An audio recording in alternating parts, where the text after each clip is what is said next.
O curso para a formação de arte educadores é composto de aulas teóricas e práticas, né? Então, cada dia, em cada aula, a gente trabalha em cima de um tema.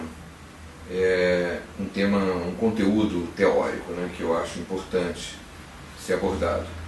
E aí, normalmente a gente reserva assim, de meia hora, 40 minutos, no máximo uma hora, para se trabalhar aspectos ligados a esse conteúdo, né?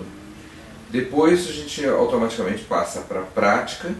Eu escolho normalmente uma, duas, no máximo 3 práticas para aquele dia, que tenham relação com aquele conteúdo escolhido, aquele conteúdo do dia, aquele conteúdo teórico, né?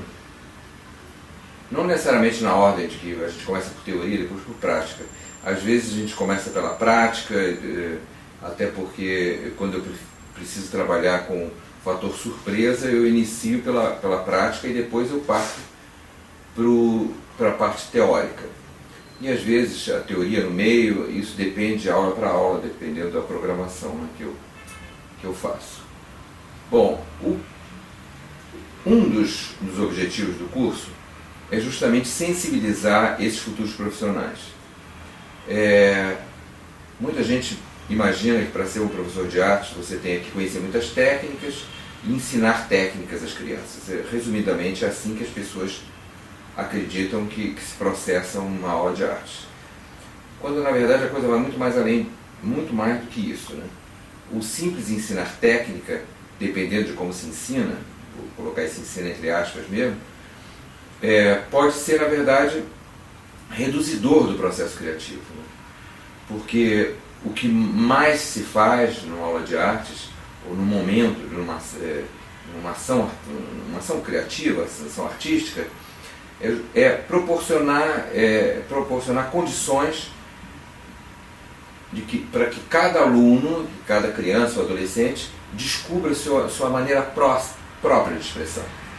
Então as técnicas auxiliam, mas muito mais do que a técnica é a sensibilidade desse profissional.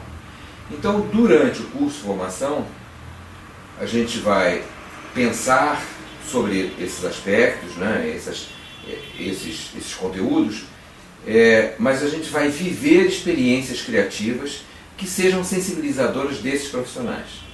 Então, a gente pensa muito na criança quando a abordagem é teórica, mas a gente pensa muito mais em nós mesmos durante as aulas práticas, né? Então a gente tem alguns conteúdos, por exemplo, que é questões ligadas ao objetivo e ao subjetivo. Então essa é uma aula bastante ampla, que às vezes é mais de uma aula, em que a gente vai tratar sobre isso, né? O objetivo e o subjetivo. Já que a arte depende enormemente da subjetividade, e o objetivo, que é o que em geral mais interessa as pessoas, é na verdade apenas um aspecto. A subjetividade é mais importante. As relações do indivíduo com o vazio, já que a arte funciona, ela lida exatamente com o vazio, então a gente vai ver relações do homem com as tentativas de preenchimento e tal. A dinâmica dos opostos, isso é um assunto importantíssimo, né? Porque a gente é dos opostos que a gente se constitui e é dos opostos que a arte se faz. Então a gente precisa aproveitar os contrários que ocorrem na vida da gente e com eles e deles fazer material de expressão, né? As relações com o acaso, né? A importância do acaso na arte,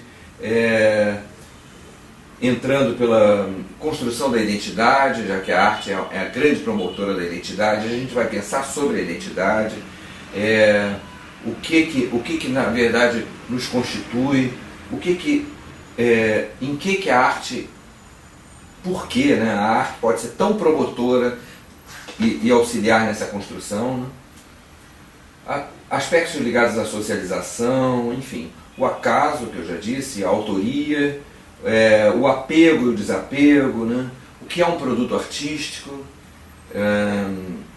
a censura, a criatividade, as estreitas relações que elas podem ter, além do desenvolvimento da criança como um todo, de 1 a 13 anos. Quer dizer, a gente vai ver qual é a correspondência que tem do grafismo com a pintura, com o trabalho corporal, quer dizer, o jogo dramático, em que eles se favorecem, o que uma criança de 4 anos pode fazer em termos teatrais, e a correspondência plástica disso, e a correspondência quer dizer, plástica, pictórica e gráfica disso tudo, né? E o comportamento dela socialmente, o que ela pode fazer socialmente, quer dizer, a gente precisa compreender a criança em cada uma dessas fases. Enfim, todo o tempo o nosso trabalho é um trabalho de reflexão durante o curso. As práticas são importantes, e no final de cada prática eu reservo sempre assim 15, 20 minutos para a gente comentar, quer dizer, faço comentários sobre os resultados, os alunos também expõem as dificuldades, aonde que acham que não conseguiram produzir, por que acham que não conseguiram um determinado resultado, o que eles esperavam, até se existia expectativa ou não. Enfim, é uma abordagem bastante ampla e eu acredito que bastante consistente.